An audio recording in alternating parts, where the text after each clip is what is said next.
অনেকে প্রশ্ন করে থাকেন, হুজুর কুরবানি কাদের উপর ওয়াজিব?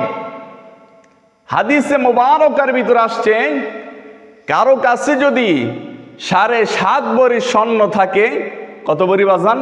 7.5 ভরি যদি স্বর্ণ থাকে এবং 52.5 তোলার যদি রূপা থাকে, তার উপর কুরবানি ওয়াজিব, তার উপর কুরবানি ওয়াজিব। আর যদি এই স্বর্ণ এবং রূপা যদি আপনাদের কাছে না থাকে, তাহলে ওই যে স্বর্ণ এবং রূপার যে অর্থটা আসবে, যদি আপনার নিসাব পরিমাণের থেকে বেশি আসে, 55,000 টাকার উপরে যদি বেশি থাকে, তাহলে 55,000 টাকা যদি জমা থাকে, নিজের খাওয়া দাওয়া কিছু বাদে যদি 55,000 টাকা যদি থাকে, তাহলে ওই ব্যক্তির উপর কুরবানি করা ওয়াজিব হয়ে যাবে।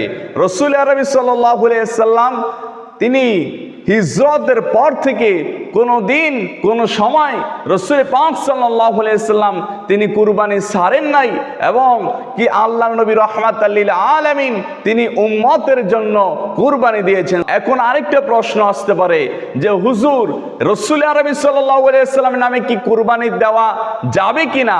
যদি কারো সামর্থ্য থাকে 7 ভাগের ভিতরে 1টা ভাগ আল্লাহর নবী রাহমাতাল লিল আলামিনের নামে দিতে পারবেন।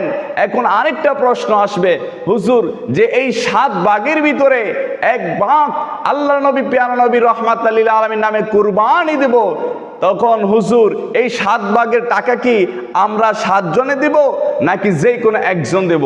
যদি এই আপনাদের 7 জনের ভিতরে যদি কারো যদি আর্থিক অবস্থা যদি ভালো থাকে, তাহলে তিনিও দিতে পারবেন এবং 7 জন মিলেমিশে ওই নামের আল্লাহর নবী রাহমাতাল লিল আলামিনের নামে টাকাটা সকলে দিতে পারবেন। এখন আরেকটা প্রশ্ন, হুজুর তাই রাসূল পাক সাল্লাল্লাহু আলাইহি ওয়াসাল্লাম নামে আমি 7টা নামের ভিতরে একটা নাম দিলাম, এই রাসূল পাক সাল্লাল্লাহু আলাইহি ওয়াসাল্লামের যে গোশত, এটা কি আমরা সবাই খেতে পারবো?